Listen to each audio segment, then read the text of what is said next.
Bienvenue sur ce vlog très rapide. Je rebondis par rapport à un article que j'ai vu sur Google Kiosque. La voici. Alors j'espère que vous le verrez un peu, au moins le titre.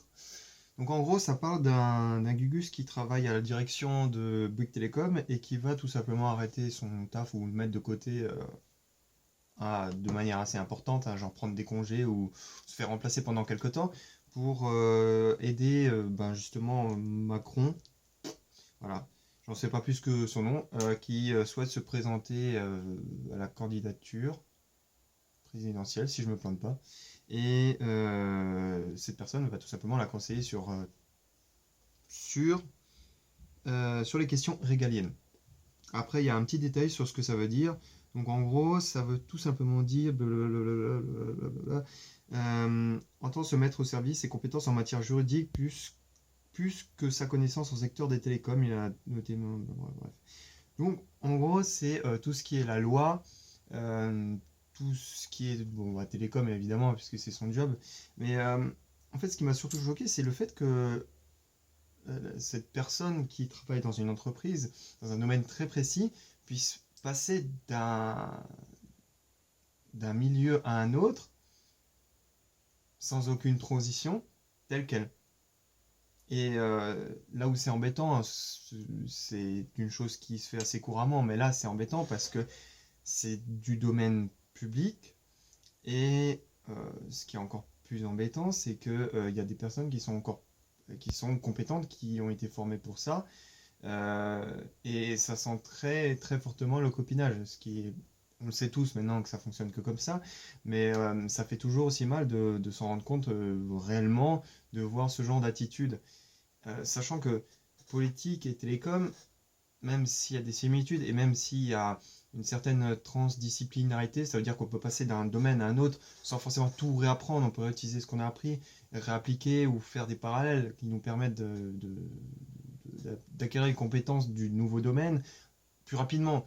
Mais ça n'empêche qu'il y a des spécificités et des trucs qui ne s'apprennent pas comme ça du jour au lendemain. Et voir entre guillemets, un patron d'entreprise donner des conseils, ça veut dire que la politique qui va être menée, c'est juste, bon, bah alors je vais faire une politique pour faire plaisir au patron, aux financiers, et pas forcément avoir une politique pour les 60 millions de personnes qui vivent en France. C'est ça qui me dérange un peu, ouais, et ça m'embête de voir encore ce genre d'attitude, alors que autour de nous, on a des gens qui sont extrêmement compétents, c'est-à-dire qu'ils n'ont même pas forcément des études de ouf, qui ne sont pas dans des familles de riches ou qui n'ont pas forcément les bons contacts, mais qui ont des compétences et un savoir-faire qui est astronomique. Donc voilà, c'est une sorte de petit coup de gueule. Vous pouvez aller lire l'article, il est sur, je vous le donne tout de suite, sur slate.fr.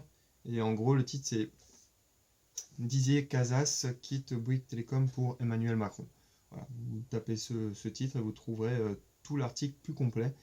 Moi, voilà, c'est juste que ça me dégoûte parce que ces genres de personnes qui passent d'un job à un autre, par exemple, il y a marqué aussi très rapidement ex-SFR, donc ce qui suppose qu'il était chez SFR avant de passer chez Bouygues, ce qui est bizarre parce que Bouygues et SFR, c'est censé être des concurrents. S'ils commencent à employer des personnes qui travaillent dans les mêmes boîtes, moi je me pose la question, elle est où la vraie concurrence? On se pose vraiment la question. Donc voilà.